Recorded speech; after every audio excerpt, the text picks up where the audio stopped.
7th, 2014 meeting to order. Please join me in the Pledge of Allegiance.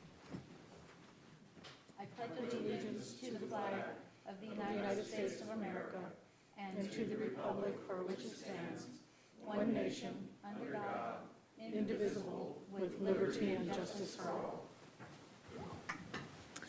Please call the roll. Councilmember Francisco, Hart, Hotchkiss, Murillo, Here. Rouse, White, Mayor Schneider. Here. Item number 1.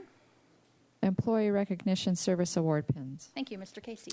Thank you, Madam Mayor. Each month, we like to recognize city employees who achieve milestones for their years of service with the city. And this month, we'd like to recognize 13 employees, which cumulatively have served for 230 years with the city of Santa Barbara. There's no one present today, but I'd like to go ahead and read in recognition of the 13 employees.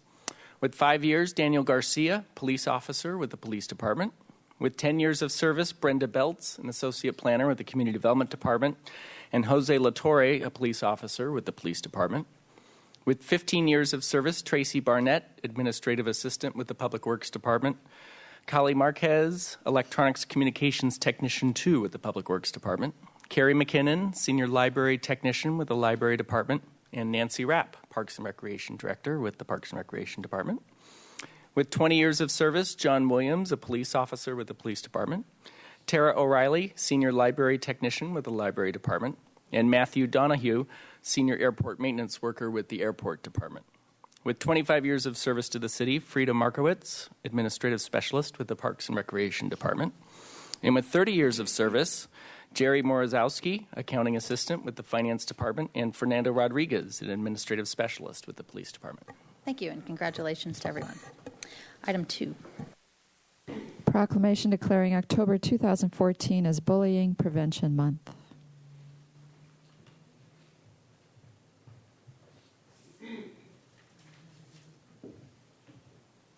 We can have our youth council members and Isis, if you want to come on up. And Dr. Cash, I know you're here, and anyone else connected, thank you for this partnership this month, and a lot of work going on.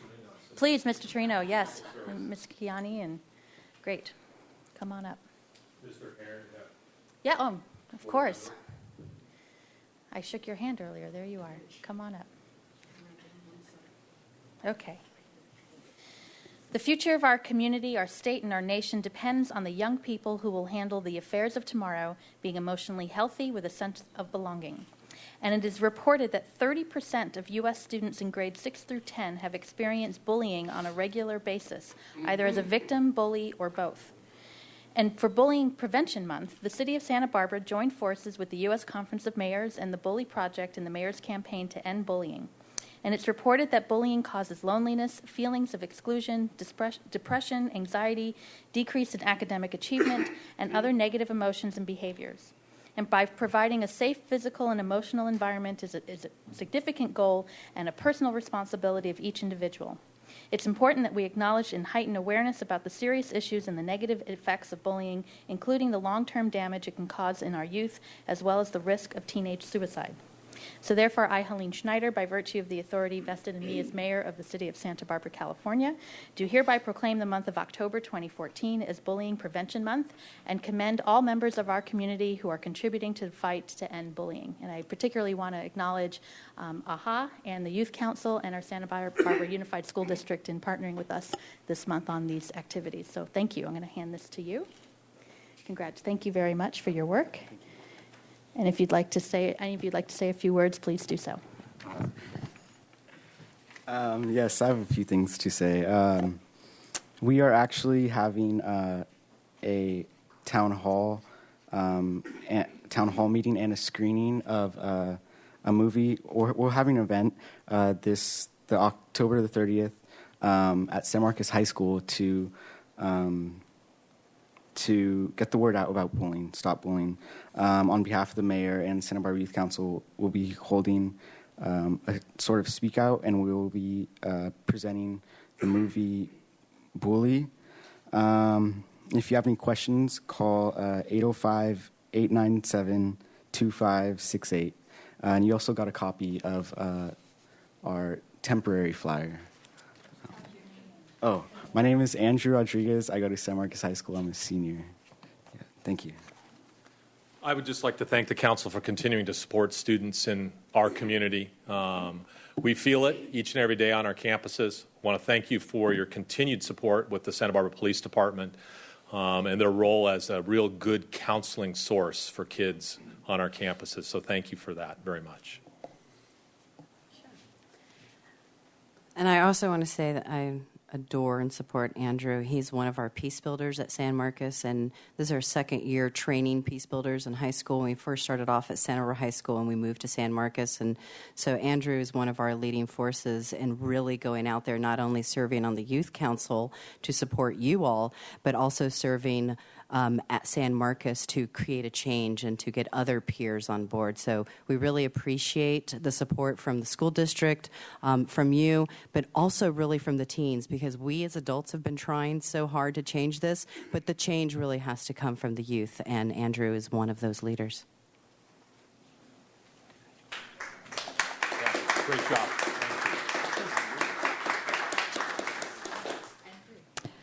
Proclamation declaring October 2014 as Dyslexia Awareness Month. So I believe, Dr. Cash, you want to come back up here, and Mr. Herron and Sherry Ray, and great. Welcome back. The City of Santa Barbara recognizes that our children are our most valuable resource.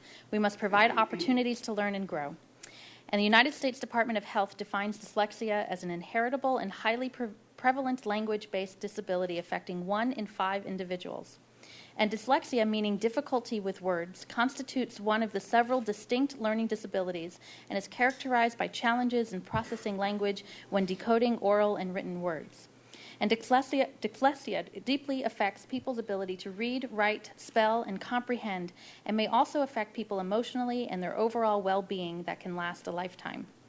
Children with dyslexia, especially those who are not identified and are reading below grade level at the end of 3rd grade, often experience difficulties with depression, anxiety, and poor self-image, and rarely catch up to their peers. And as a result, underperform in school and are a greater risk for failure and dropping out before completing high school. And each person who struggles to learn is unique and deserves every chance to fulfill his or her potential for a happy and productive life. And whereas in an effort to assist parents, educators, and individuals, the International Dyslexia Association has designated October as Dyslexia Awareness Month. So therefore, I, Helene Schneider, by virtue of the authority vested in me as mayor of the city of Santa Barbara, California, do hereby acknowledge and proclaim October 2014 as Dyslexia Awareness Month in the city of Santa Barbara, and again want to acknowledge all the work you're doing in the school district, again, in this very important issue. Thank you very much. And this goes to you.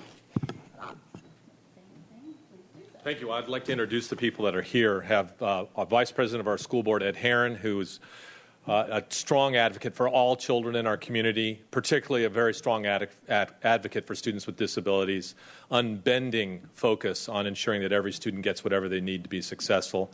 We have Sherry Ray, who's an incredible parent advocate who really almost single-handedly established a very vital resource in our district, and that's the Parent Resource Center, which is open to parents so they can come and learn how best to meet the needs of their students with disabilities, and particularly dyslexia. And she's done an incredible job. And then Helen Rodriguez, who's our Assistant Superintendent for Special Education, who's really our district leader in meeting the needs of our students with disabilities. And we really want to thank you, Madam Mayor, for bringing to light something that we know is not hidden in our community, that's dyslexia, and shining attention on it so that we can ensure that students who have a difficult time reading and writing get the support they need to be successful adults, because we need them to be so. So thank you all very much. Thank you very much. Thank you. Okay. So, any changes to the agenda? No, Madam Mayor. Okay. We have public comment, a number of speaker slips, and 2 minutes up here at the podium. We'll start with Phil Walker and then Clint Orr. Good afternoon, Madam Mayor, members of the City Council. Front page of the LA Times yesterday, 7 dry decades. They have a shot of Diamond Valley Reservoir showing the intake tower, and it's down approximately 50%. That's the main reserve for Southern California, the MWD. And, I've always had a problem with modeling. How do you model a chaotic climate system, let alone the everyday weather? But, I presented a lot of these concerns before the COMB meetings for a number of years, going back to 1990, University of Arizona tree ring studies, and they fast forwarded it to 2013 and, embellished it. And the whole thing I'm bringing forward to you today is the concerns about, like, the Muni golf courses. My dad used to take myself and my brother over to the Palo Alto or Pali Muni golf course and to caddy this was probably the mid-'50s. And both my brother and I were infatuated by the dump being right there. It was on the shores of the San Francisco Bay, and we were infatuated by the open pit burning much more than pulling a golf cart around. So I really enjoyed driving, but I'm not much of a putter or chipper. And personally, I think the Muni golf course is going to be a sort of a money pit, so to speak, with the price of water, and the price of water is not going down, which this article elaborates on. And think about it, the Hoff General Hospital probably took up half of the land area that golf course is now on during the 1940s, during World War II, a little bit after. And it provided a housing function for the injured vets, World War II, and active duty personnel. Thank you. And maybe we need to look at workforce housing for the Macaw area of the golf course and put a little pitch and putt. Thank you very much. Mr. Orr, something to think about. Mr. Orr, and then Maggie Campbell will be the final speaker.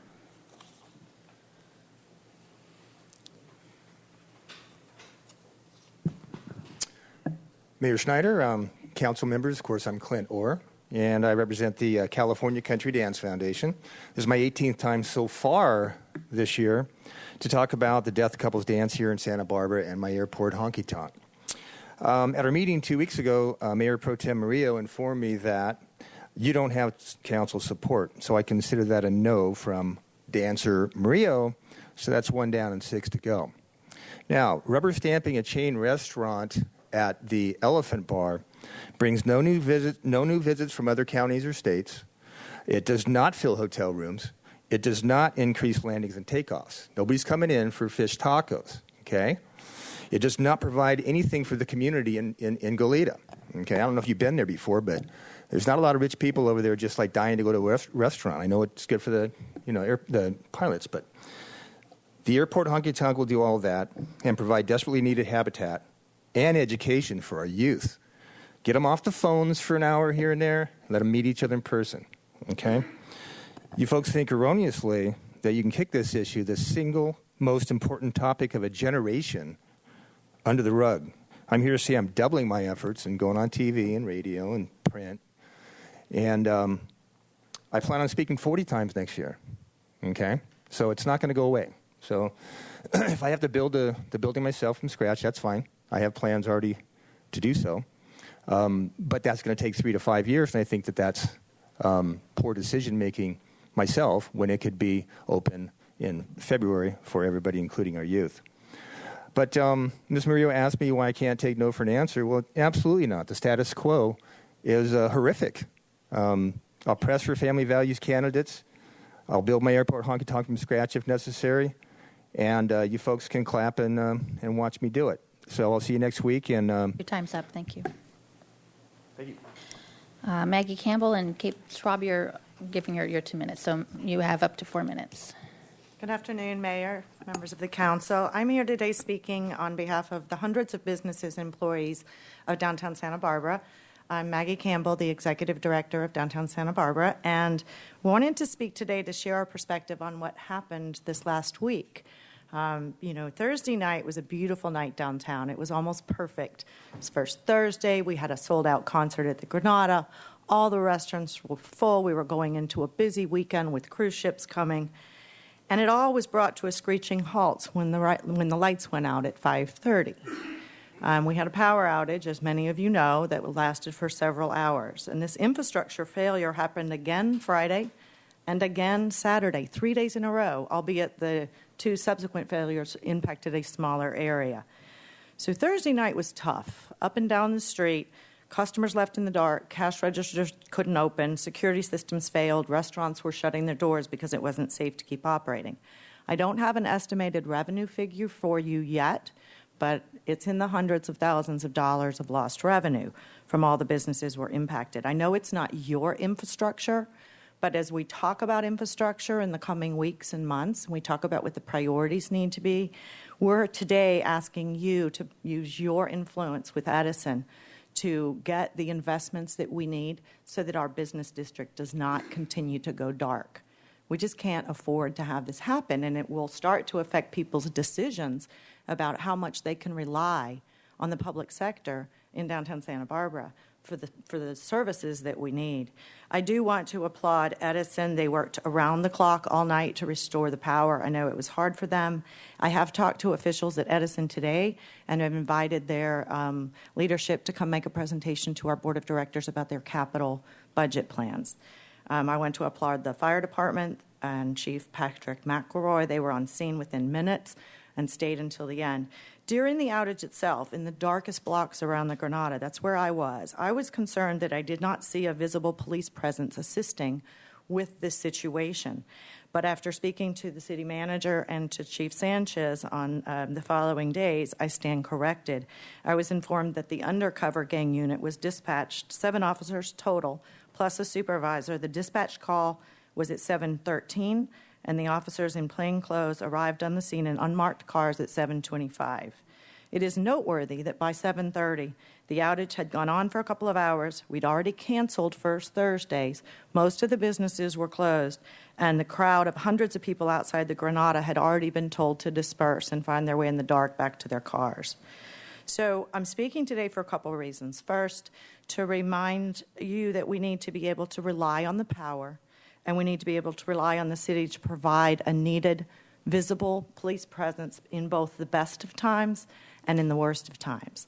And as we had that experience, it made us think that perhaps some dedicated conversations around emergency planning response, maybe there is a solid emergency response plan, but we'd like to be included in some of those conversations because folks were looking to us for information. And in the heat of that situation, I think we could have all maybe done a better job.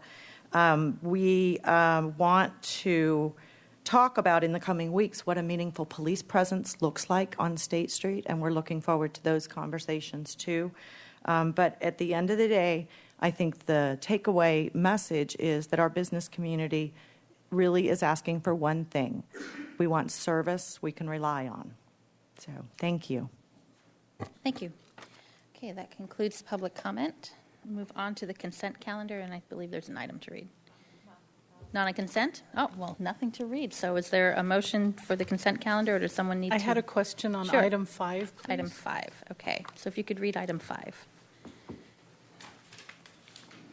Approval of benefit plans effective January 1, 2015. Thank you, Ms. Murillo. Thanks. Mr. Casey, so I wanted to remark, first of all, how shocking it is to see that the Aetna plan is going up 14%. One, because it's my plan, and two, I'm concerned about our employees. Are you Ms. Turner? Claire Turner. So are most of our employees on Aetna, or I saw Kaiser was the other one? Turn on your mic. Sorry, Claire Turner. Yes, the plan offerings include Aetna as a vendor with 4 medical options and Kaiser with an HMO option. For Right, 5 and Kaiser's only for employees who live in Ventura. That's correct. So most of our employees are on Aetna, and they're looking at this increase. Correct. Okay. And who serves on the Employee Benefits Committee? I saw that referenced a couple of times in the report. The Employee Benefits Committee comprises a member from each of our employee groups. Mm-hmm. So each of the unions are represented by a member and an alternate. So every employee group is represented in that committee. And we work by consensus on action items. Okay. And I saw that actually Aetna is doing a reduction in some benefits, but at the same time it's going up 14%. That's correct. Did they give a general reason why? Our renewals are based on the actual experience of this group. So the members, the employees and their family members, we are a large enough group that we are a single group for insurance rating purposes. So the renewals are based on the actual claims experience of our members. Oh, okay. So when there are high claims involved and a lot of utilization, then that's reflected in the renewals. Okay. And also, as we indicate as well, Affordable Care Act has added a premium burden to all employer group plans by some 3 to 4%. 3 to 4%. I saw that. Well, in general, for me, the Affordable Care Act is part of the solution. And I just think this is such a call for universal health care. So I'm politicking a little bit. But thank you. And I just wanted to just let my employees know that, our employees know that I'm concerned about this and I'm suffering along with them. So thank you. Thank you, Ms. Turner. Mr. White also had a question. Thank you, Madam Mayor. In here, there's a description of over age 65 retirees. I understand that the city's the retired employees participate in insurance until they reach Medicare age, but I didn't know we had. Can you describe what group that is that kicks in at that point and gets insurance after age 65? Sure, yes. Councilmember White. The city supports the retirees up to age 65 with the same plans as our employees participate in. At age 65, at the Medicare age, Medicare then becomes the primary plan. The city, however, continues to offer a supplemental medical plan secondary to Medicare. So at the age 65, we have retirees that transfer from one plan into a Medicare supplement plan. We have a variety of rates for that plan depending on the state you live in. So it's because Medicare is a national program, Aetna supports a supplemental plan that's a national program as well. So the rates are regionally rated. That's why we have such a broad range of rates. Okay, did you need to vote on it separately, or is there a motion for the consent calendar? So move. Moved and seconded. All in favor? Aye. Okay, thank you. Report from the Finance Committee. Madam Mayor, the Finance Committee met today and heard a report from Parks and Rec about the financial problems that the Golf Fund faces and some possible solutions. They're going to be coming before the full council with some ideas on that on November 11th. Okay, thank you. And item number 12. Consideration of potential amendment to Municipal Code Title V affecting business license taxes payable by artists. Okay, Ms. Wilson. Yes, Madam Mayor and members of the City Council, you have before you today an item for consideration. This would be a change to the business license ordinance requirements for artists. I will review briefly with you the presentation today, starting off as to why we are here and what events led to this option, the nature and purpose of the current business license tax rates for artists, the amnesty program that we did offer for a short period, and potential ordinance change thereafter for any questions.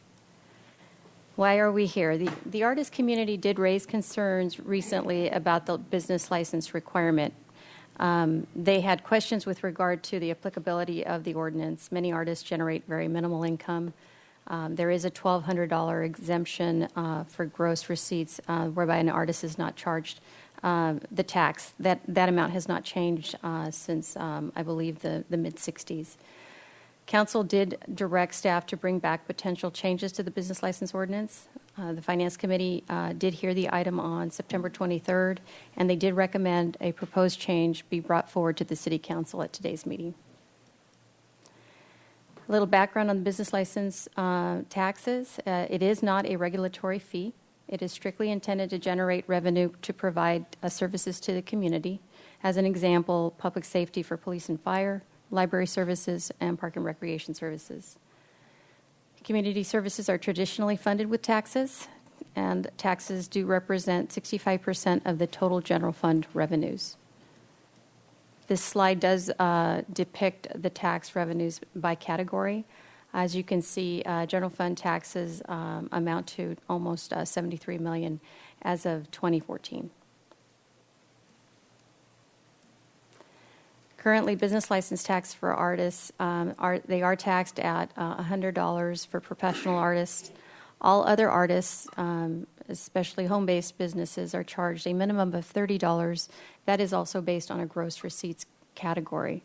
As I mentioned, artists with gross receipts of less than $1,200 pay a tax of $5, and that amount hasn't changed in a number of years. Bringing forward to you today is a consideration to raise the exemption for artists to gross receipts of $5,000, whereby the artist would not pay a tax if their gross receipts were below $5,000 a year. Gross receipts of $5,000 to $20,000 would still pay the minimum tax of $30. Currently, revenue generated by the artist category is about $10,000. We estimate with this change that the revenue loss would be in the range of $3,000 to $5,000. Art galleries would still continue to pay the business license tax. The next steps, if the council were to approve this change, would be an ordinance to be brought forward to the council for initial reading in early November, and amendment or effective in December, 30 days after its reading. With that, I'm available to answer any questions that you might have. Thank you. We don't have any speaker slips. Okay. Any questions or comments from the council? I know this went to the Finance Committee. Mr. White? Well, Madam Mayor, I'm supportive of this. I think this is a good solution to an annoying concern. This will certainly give a clearer sense of clarity and relief to our artist community. So I would move the staff recommendation to provide the $5,000 exemption for artists. I would second. Okay. Mr. Hart? Yeah, and I just wanted to say that I think the fact that there is only one person in the room here that's for this item and she's not speaking to it is evidence that this is a really good result. You know, we would have had the council chambers packed because the number of emails that were going around earlier in the year expressing serious concern about this situation and almost panic has been addressed by this proposal. So it's a great result and it's a good day, and I think that it's the right decision. So thank you. And I want to commend Mr. Samario and Ms. Wilson for following up on this relatively quickly in cityhood manners. I mean, it took several months from the initial process, but that's actually pretty fast for an ordinance to get through. And listening and talking to the number of artists who had this legitimate concern. So I'm glad we were able to find a good fix, and that was a good meeting we had earlier this year, and glad to see this move forward. So, okay, we have a motion and a second. All in favor? Aye. Aye. All right. Thank you. We'll come back then for the actual ordinance at a future time. So item number 13. Launch of online financial transparency system.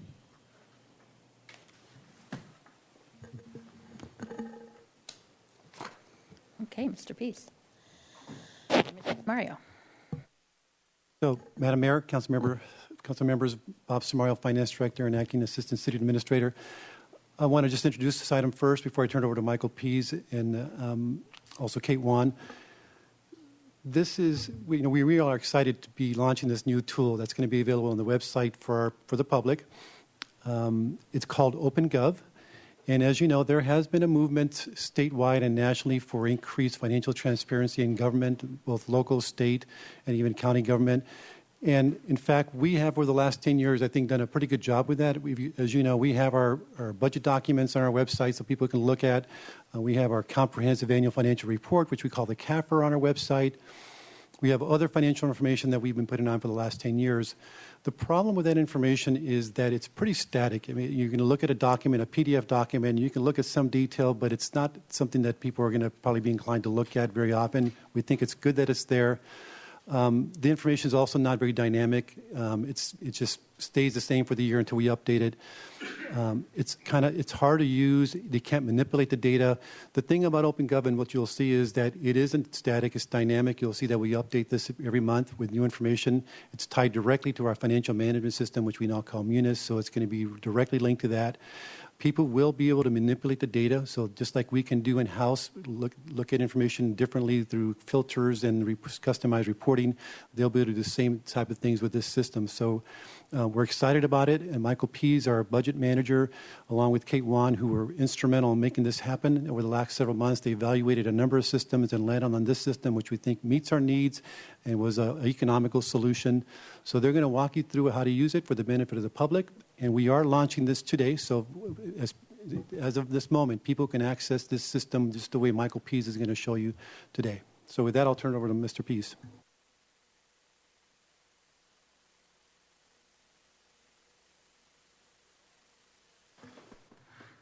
Thank you, Mr. Samario. Michael Pease, Budget Manager. Today I'm going to walk you through how to navigate to the financial transparency tool from the city's website. I will give you an overview of the default screen layout or the first page that appears in the tool. I'll demonstrate the tool through a number of examples, through 5 examples actually, and show you how the tool works and what you can do with it. And then I'll show you how to share the information that you see in the tool, and I'll answer any of your questions. So with that, as you can see on the screen, we have our city's website. From here, we just go up to the How Do I menu and go to the View menu on the right, scroll down to Financial Transparency. I'm going to click on that. This brings up our landing page for the Financial Transparency tool. And you can see that we have a short 2-minute video that starts playing. I'm going to pause that. It's a short just demonstration for the public to go out there and so they can get a sense for how the tool works. So from here, I'm going to go ahead and launch the tool. And so I can do that from this link here at the top of the page. I'll click on it.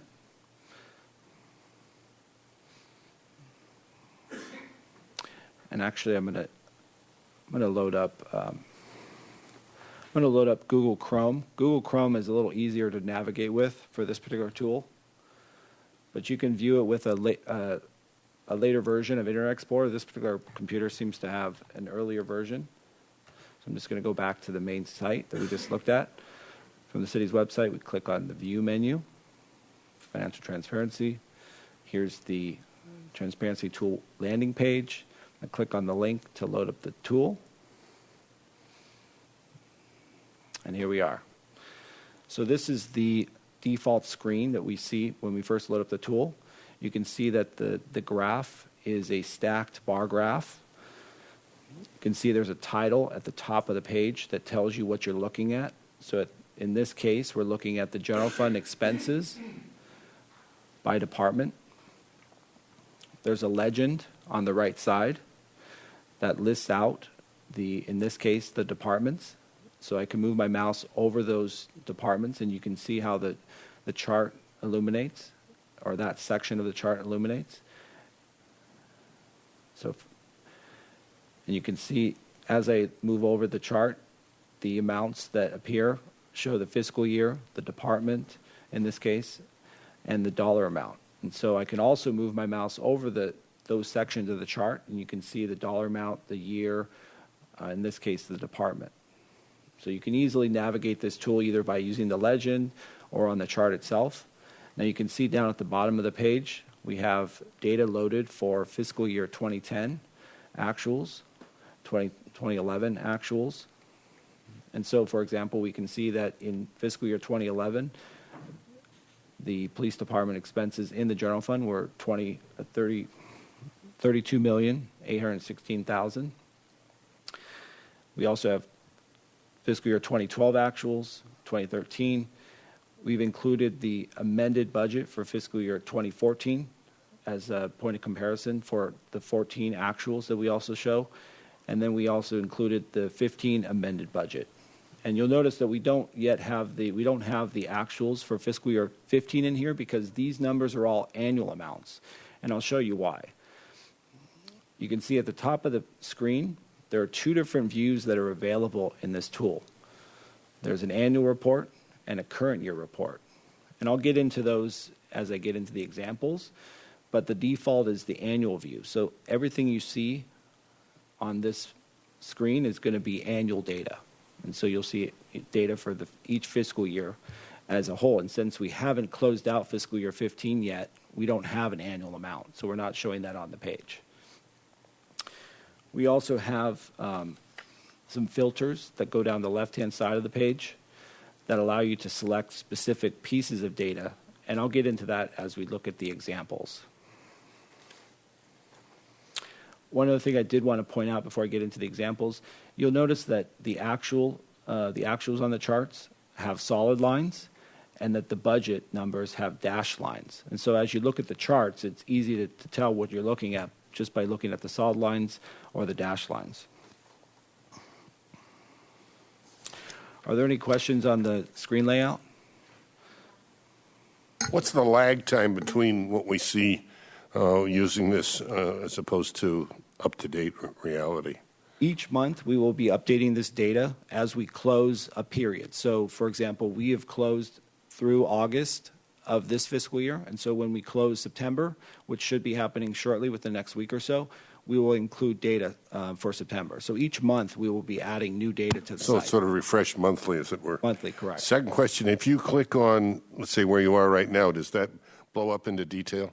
Yes, you can click on any area of the chart and it'll drill down. So I'll click, just for your purposes, I'll click on this and you can see it goes down to the next level of detail, which in this case are the divisions within the police department.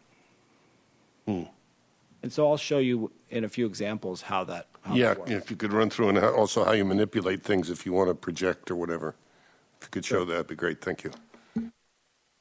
So moving, if there are no other questions, I will move into the examples. Okay.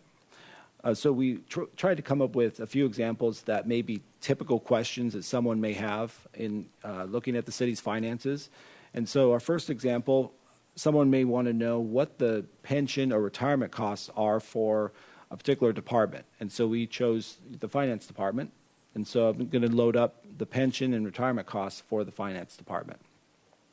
To do that, since I've been kind of using the tool here, drilling down, I'm going to reset the screen to the default view that we looked at when we first loaded it. And to do that, I'm going to click on the reset button here up in the upper left corner. So it just brings it back to that first screen so it's easy to know what we're looking at. And so to look at expenses for the finance department, specifically pension and retirement, I'm going to select expenses on the left-hand side. So expenses are already selected, not a problem. I'm going to want to select expense type because I'm going to drill down to looking at a certain expense category, in this case benefits and retirement costs. And so I'm going to select expense type. And then because we want to look at a specific department, I'm going to want to select that department on the filter here. So just sequentially, I'm just going down each of the filters. Click on departments. I'm going to select finance. Actually, I'm going to deselect everybody else here, and then I'm going to select finance. As you can see, I'm going to close out the filter so we can see the entire chart.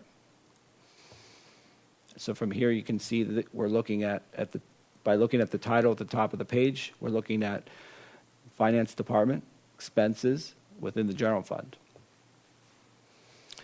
And so if I want to look at retirement costs, I'm just going to move over to the legend and click on benefits, since retirement costs or pension costs are a benefit. So click on that.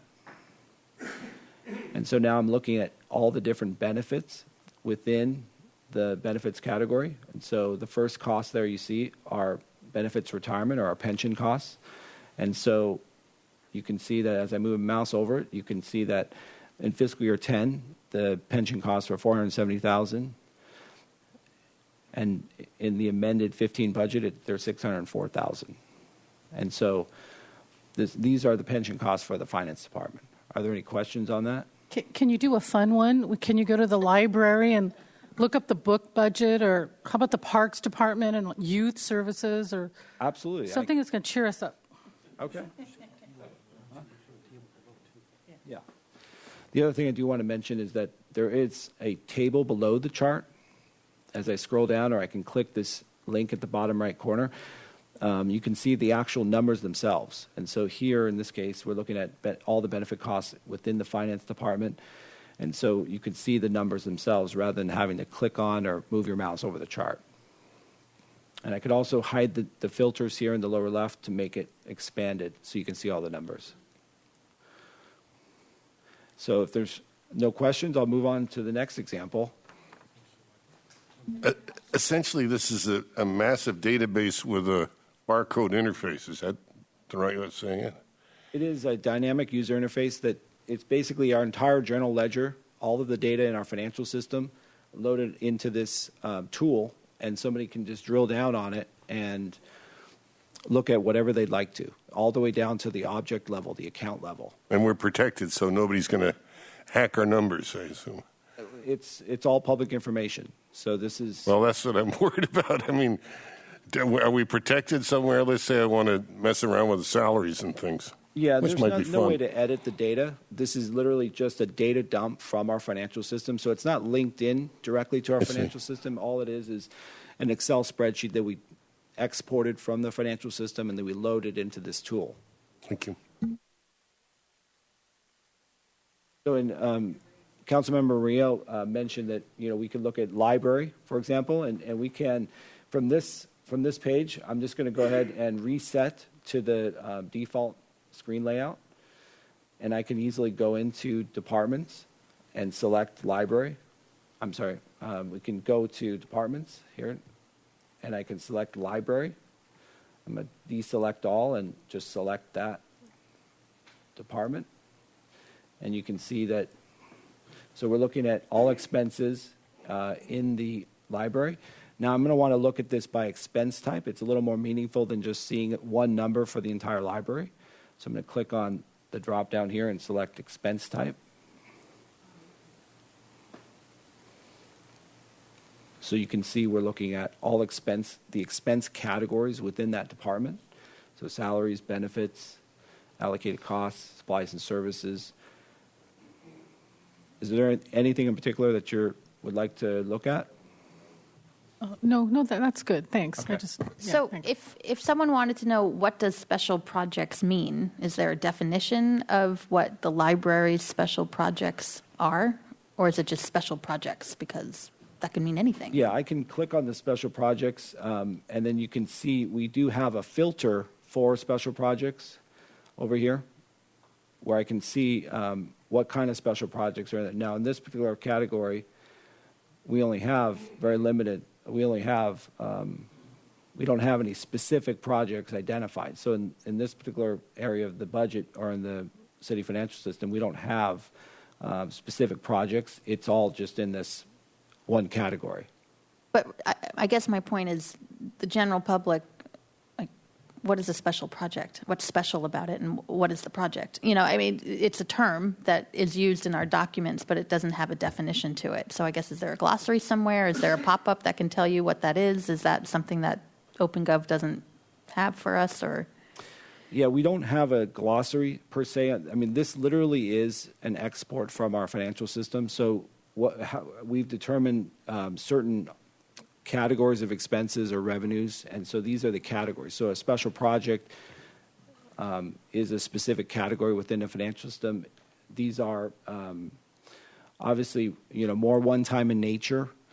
Certainly we could consider putting some sort of information on the landing page to define some of these terms. Right. The point is, right, for the public to know what it is that we're doing, and if they don't understand the terminology, then we need to educate, right? And I don't know if library special projects is the best example, maybe Parks and Rec or something like that, but. It's an excellent point, Madam Mayor. And I think what we can do is we can work with the vendor to see if we can add some kind of glossary section or something that defines the categories, because you're right, special projects doesn't mean anything other than to us in a sense. Some of them are more intuitive, salaries and benefits and those things, but I think special projects is one that's sort of not well defined, and we should be able to provide some kind of information to help people work through the terminology here. So, in other words, we have the capability of working with OpenGov and customizing even more, because I have a feeling we're going to get some feedback. Yes, Okay, I think we good. do. Okay. Mr. Hotchkiss? And this may be requesting too much detail, but let's say we look for capital improvement. Is that broken out by, we got 21 capital improvement programs, some funded, some not. Does it go into the detail of which those are? Could you demonstrate that? Absolutely, yes. We can look at capital projects specifically. So to do that, we would look at expenses, which we already selected. We would want to look at expenses by a specific project. And we can drill down. I mean, obviously, we have a lot of projects, so maybe we want to just look at our projects within our general fund capital fund. And so I can select general fund capital. I'm going to deselect general fund. And so you can see I'm going to close out the filter here, just exit out. You can see that we have a number of different projects here. We have capital projects, everything that doesn't have a specific project identified, which we refer to as a non-project, and then other projects, which are very, very small. So I'm going to click on capital projects. And you can see these are the actual projects themselves. And if I scroll down, it's a little hard to see maybe on the chart, but if I scroll down to the table, you can see these are the actual expenses for each of those projects. Yeah, I think this kind of detail is really helpful for the public. And to make it a little easier too, I can also sort these. They're sorted right now by largest to smallest, but I can do alphabetical. I can do it just by the way they appear in the chart of accounts, but I'm going to do alphabetical. I'm going to scroll down. You can see all the projects are in alphabetical order, so you can easily find what you're looking for. I'll just show you real quick since we're talking about projects. We can also, in the filter, when I click on project, I can also search for a specific project. So I can type in, say I'm looking for an ADA project.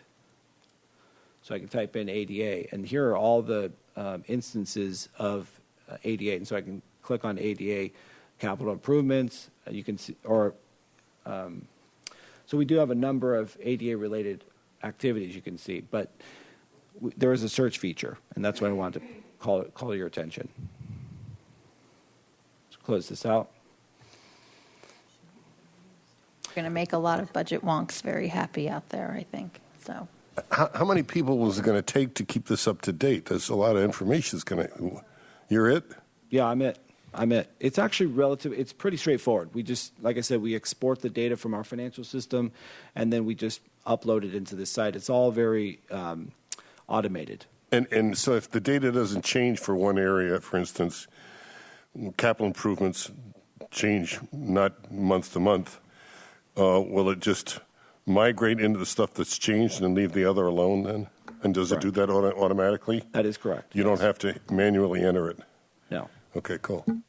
can you go up to the bar chart, actually? Sure. So another kind of question, right? I would look at that and say, well, why is the amended budget so much bigger than the actual budget in 2014?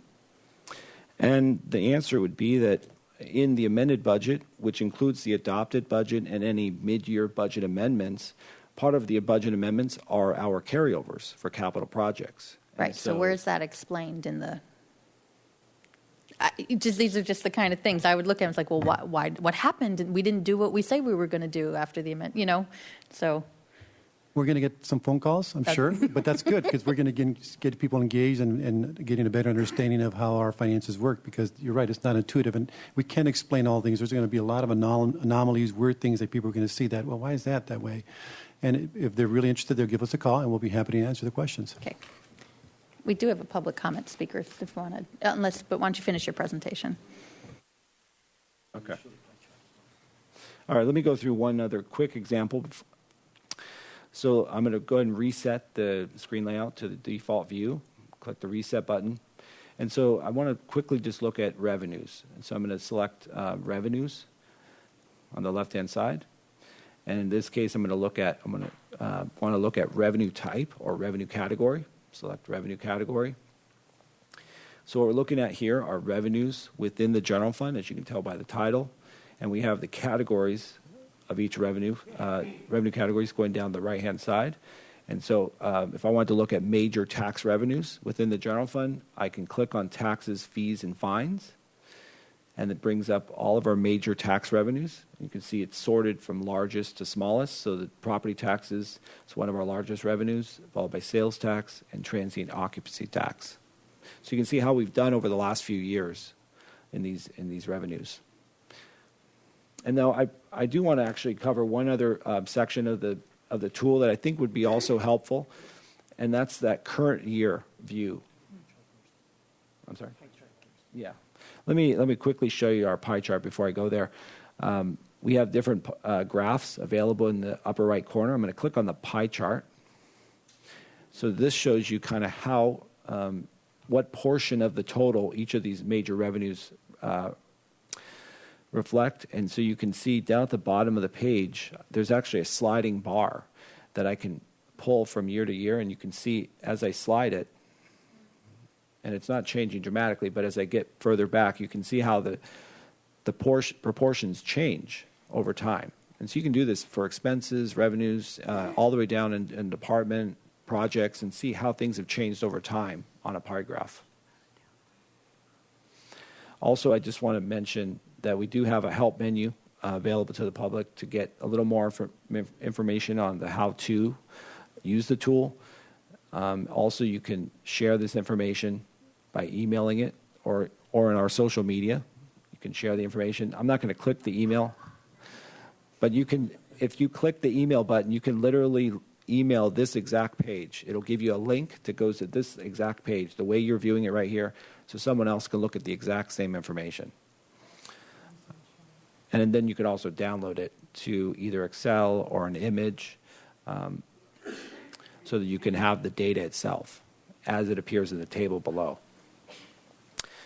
So I will quickly just get to the current year view, and so you can see how we look at the current year. I'm clicking on the current year in the upper left corner here. And so we're looking again at that default view, general fund expenses by department.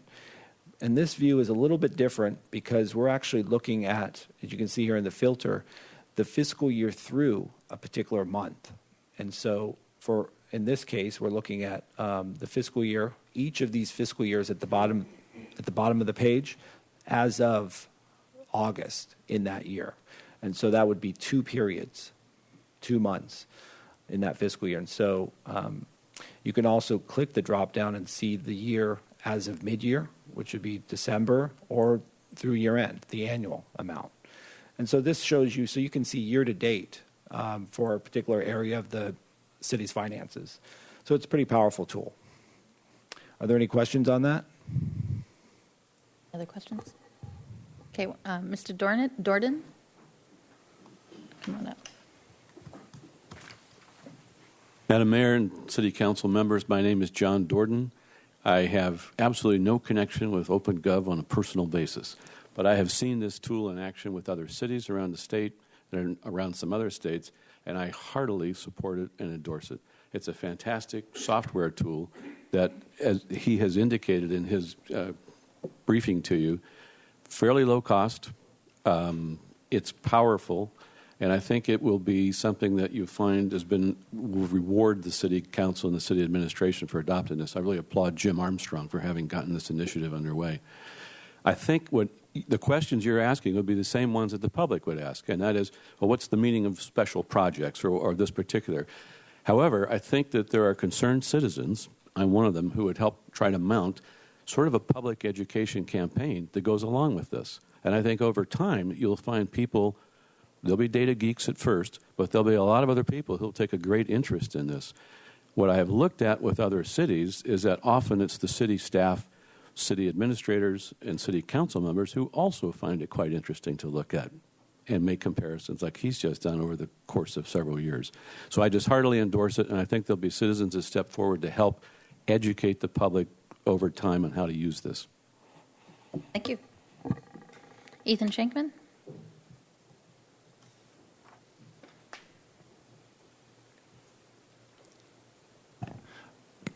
Hi, I'm Ethan Shankman, and thank you for the presentation that we have today. The color schemes and the intuitive approach to your drop-down menu bars are awesome, but there are a couple questions that I would want to find out on this thing.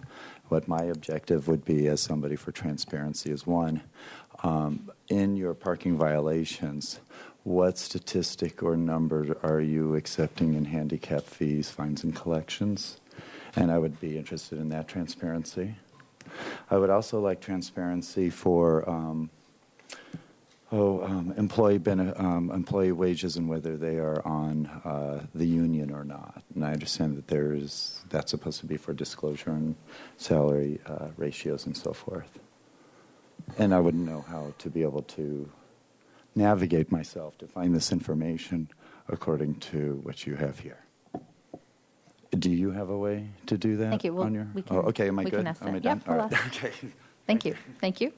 Okay, that closes public comment. So just to get in, well, I guess the ticket, it would be the revenue by department, right? For revenue for tickets that come through, or Yeah, you can look at it by revenue by type. revenue type. Yeah, correct. Okay. And then there'll be another document about what MOUs would be applicable to each department. Yeah, that would be on the city's website. We have So someone could look at this and they could ask you which MOU goes with which section. Okay. Yeah, absolutely. Great. Well, this will, I think, help when we do budget season next year with a new 2-year plan and hopefully getting community feedback on our budget. So, Mr. Hart? Well, I agree. This is a fantastic tool, and I think the public's going to welcome it. Can you help me understand? This is a relatively modest cost solution to get transparency. There must be more expensive, more elaborate solutions that the committee looked at and said, let's start here, and that makes perfect sense. I'm not questioning that at all. But I think as people use this, as the gentleman spoke to, people are going to have more sophisticated questions that additional level of transparency might help answer. And so just to get us a sense, what is the next increment of cost to have even more of this information available? Is there can you give me a bracketed range of, what kinds of other products are there or different levels of this that we might eventually have to consider as well? Sure. Madam Mayor, Councilmember Hart, we looked at a variety of systems. Kate and Michael led that. This was probably one of the more inexpensive ones, but we actually had quite a bit of the tools that we thought made the most sense, but weren't overly sophisticated, because if it's overly sophisticated, it's hard to use and navigate through it. For us, I see this as a very first step. We've been sort of part of this financial transparency over the last several years. Technology now is going to allow us to do a lot more on the website through this kind of system. It's a web-based platform. And so we're going to be evaluating other ways to expand this information, to provide more information, even if it's non-financial, just other information that's more the kinds of information that relate to performance, perhaps. But we're going to be looking at this as a first step, and over the next few years, see how we can expand it. But I think the sky's the limit, and it's just a matter of how much money we want to pay for that kind of sophistication and additional information. So we'll just take it one step at a time and see how the public reacts and the kind of questions we get, and whether or not we need a tool to answer them, or whether we can do it, individually, specifically in that way. Okay. We'll just evolve over time. Great. Thank you. Any other comments? Mr. Hotchkiss? Is this part of a family of programs, so that if we, as Mr. Hart was pointing out, we wanted to get more sophisticated, we could take one step forward within the same software interface, et cetera? In other words, so just be expandable, if I can put it that way? Well, this particular tool, the way that the license that we purchased has a number of tools that you can see: the annual report, the current year report. So it is pretty complete in itself. Certainly, there are other tools that they're going to be expanding on, developing in the future, and so to that extent, we can look at those as they develop them. So we wouldn't have to start from scratch. We could just enlarge the program, is the idea. Yeah, we could add additional features to this site, or we could, go with a different product. But this site is definitely complete unto itself. Thanks very much. Any other comments? Okay, this does not require a motion. We're just getting a presentation, and so go forth and explore on the website. Thank you very much. Okay. Item number 14. Average unit size density incentive program review process, recommending that council introduce and subsequently adopt by reading of title only an ordinance of the Council of the City of Santa Barbara amending section 2222133 of the Santa Barbara Municipal Code regarding Historic Landmarks Commission referral to Planning Commission, and amending Chapter 2820 of the Santa Barbara Municipal Code establishing Planning Commission review of certain rental housing projects proposed in accordance with the average unit size density incentive program. All righty. We're back. Go ahead. Thank you. Good afternoon, Madam Mayor and council members. Allison DeBusk, Project Planner in the Community Development Department. The purpose of today's meeting is to consider some amendments to the municipal code. The primary amendment is to the average unit size density incentive program in order to establish a requirement for Planning Commission review of certain AUD projects. The other amendment is a cleanup amendment to the Historic Landmarks Commission ordinance to allow them to refer any project to the Planning Commission. I plan to focus today's presentation on the AUD program because that is the more significant of the ordinance amendments. As you know, AUD is the average unit size density incentive program. It was adopted by the City Council in July 2013, and the AUD program implements general plan policies that encourage construction of smaller residential units at higher densities. As some background for today's discussion, in September 2013, the City Council expressed a desire to have the Planning Commission be more involved in some of the more significant AUD projects. Currently, for AUD rental projects, the decision maker is the Design Review Board, so either the ABR or the HLC. Although those boards do have the ability to refer a project to the Planning Commission if they feel it's necessary or appropriate. Since September of last year, many meetings have been held to discuss the review process for AUD projects. The City Council discussed it most recently on June 24th, 2014. The recommendation that the City Council made at that June meeting was that an AUD rental project would trigger the requirement for Planning Commission review if it is being developed under the high density or priority housing overlay and the project site is 15,000 square feet or greater.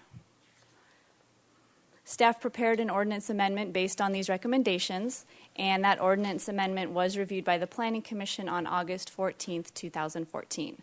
The Planning Commission recommended that the Council approve the ordinance amendments. Just quickly, here's a map of the AUD program, and the high-density areas are shown in the darker orange, darker purple, and red. And then the priority housing overlay areas are shown with the hatch marks. So only rental projects in these areas where the project site is 15,000 square feet or greater would be triggering the requirement for Planning Commission review.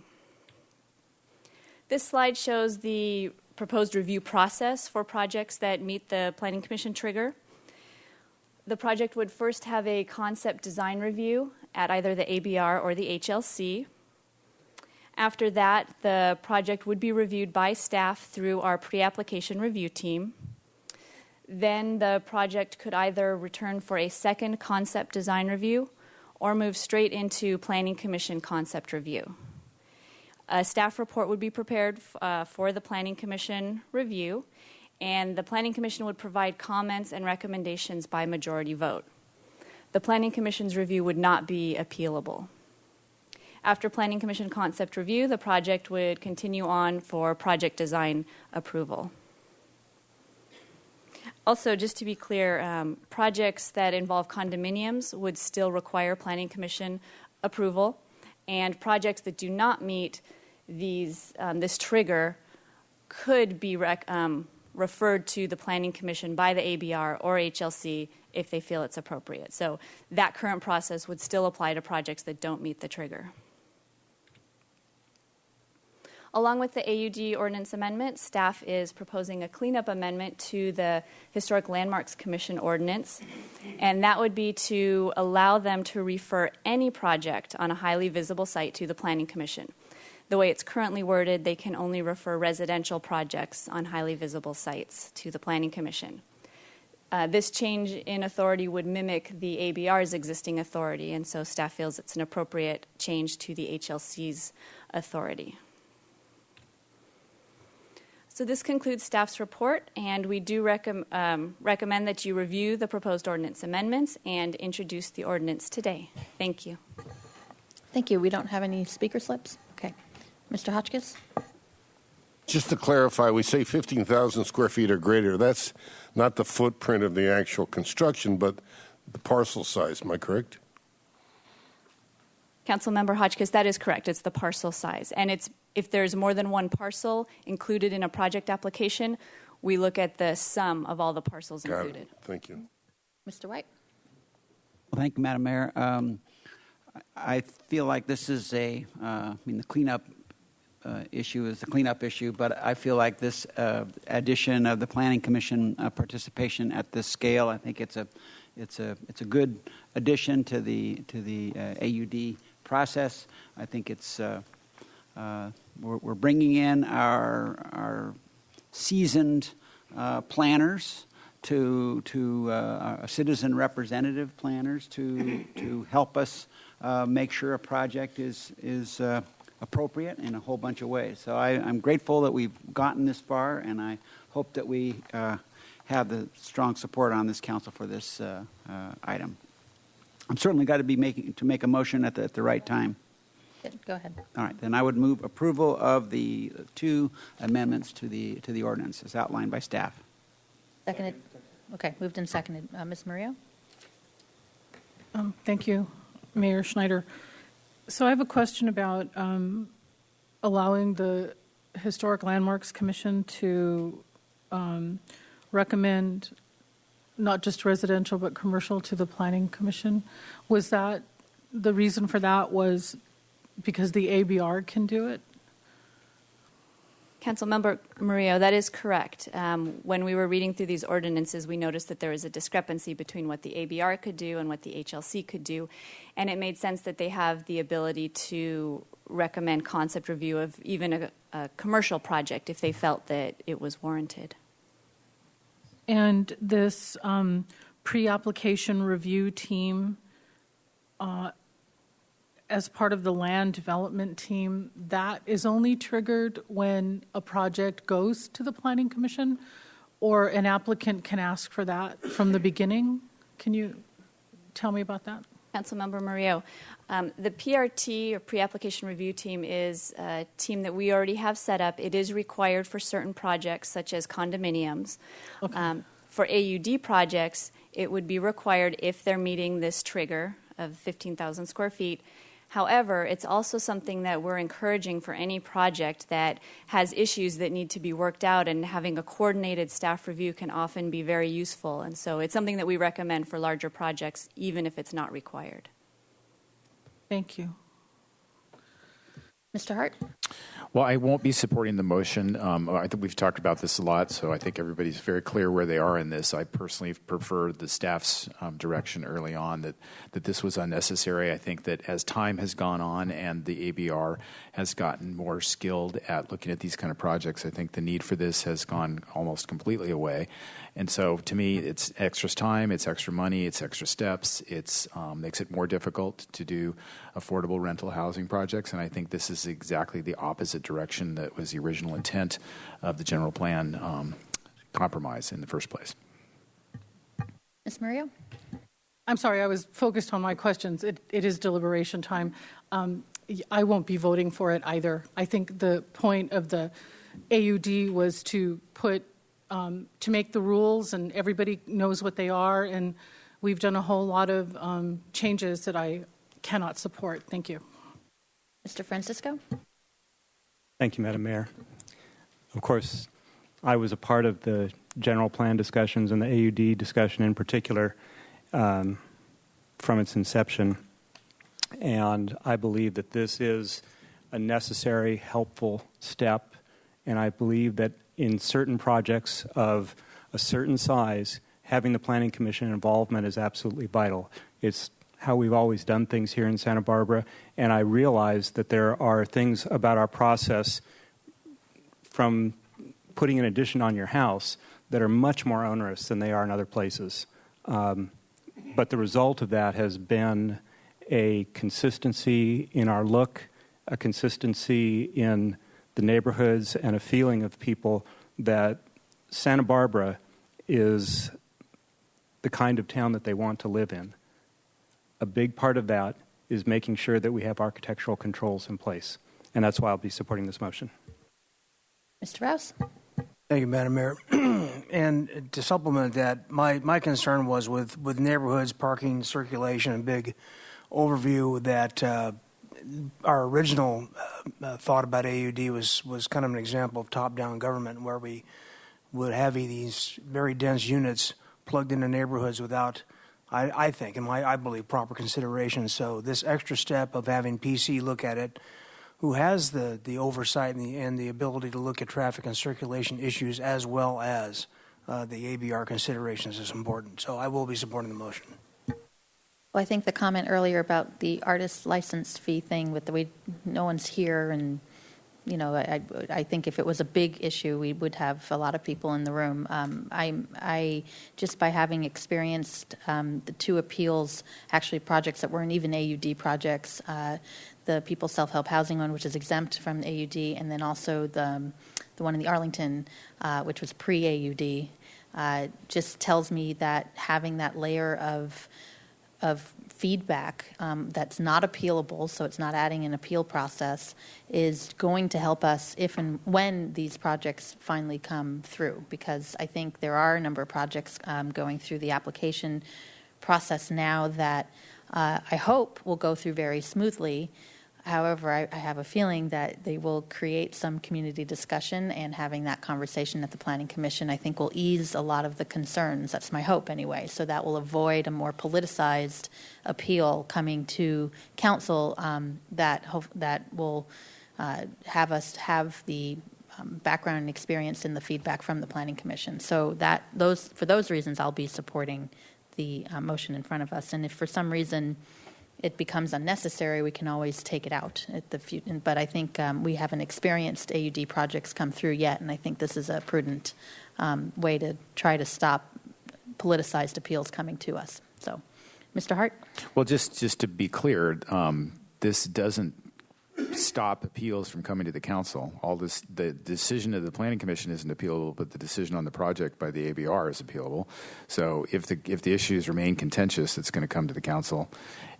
Either way, we're just going to take more time on a detour to the Planning Commission. Right. Well, I wasn't saying it wasn't appealable at all. My point was if there is an appeal, we would have the Planning Commission feedback as part of the information, which I think will be valuable. So, but we disagree. And that's okay. So we do have any other comments? Okay. We have a motion and a second. All in favor? Aye. Any opposed? Opposed. Okay, that's 5-2. Thank you very much. Council member committee assignment reports. Mr. Hotchkiss.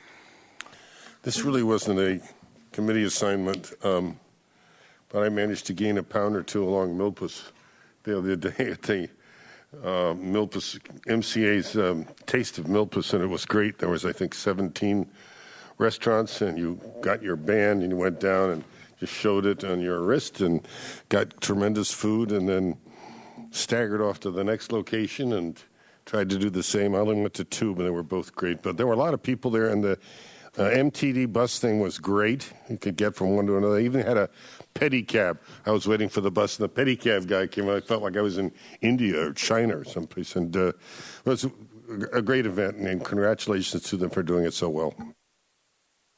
Mr. White? Thank you, Madam Mayor. Yes, I too shared in Mr. Hotchkiss's tour of Milpas, that on the Taste of Milpas. That was a great event. And also we had a couple more infrastructure community outreach meetings. I know that, and I hosted one last night at the at the library, and it was a little better attended this time, and a little more interaction that was cogent to the topic. So it was a better one this week. Mr. Rouse. Thank you, Madam Mayor. And I, along with Madam Mayor, attended another of the infrastructure meetings at the Guadalupe Church on Saturday. Probably 8 or 9 attendees, I think, something like that. And but engaged crowd. And Guadalupe Church does not have air conditioning, by the way. Hot day. Ms. Murillo. Thank you. So as you heard from our youth council presentation earlier today, they're really excited about the bullying event. So thanks, Madam Mayor, for your anti-bullying, bullying prevention and violence prevention. And they're actually applying for a grant to put on a series of workshops, which is kind of exciting. Some of us attended the Arts Commission grant party. They took a picture and so it was the grant recipients in our artist community. And that was just fun. I attended the Community Action Commission board meeting, and it's a federal anti-poverty monies and goes to these programs. Everybody knows what the CAC is, but they've been audited and they passed the audit, so that's good news. And then I wanted to mention that the Independent Living Resource Center has changed leadership. Joe Black, who's been there forever, has retired. I'd like to thank her for her service. And Danny Anderson is taking her place, and she seems like a sharp lady, and we'll get to know her better. Thank you. Great. I want to commend Mick Cronin, our harbor master. He hosted the annual conference of all the harbor masters and port directors that happened last week, and I got to swear in the 2015 officers, which was fun to do, and they were a good group of people. Good job to have in all these different ports all along California. It was pretty neat.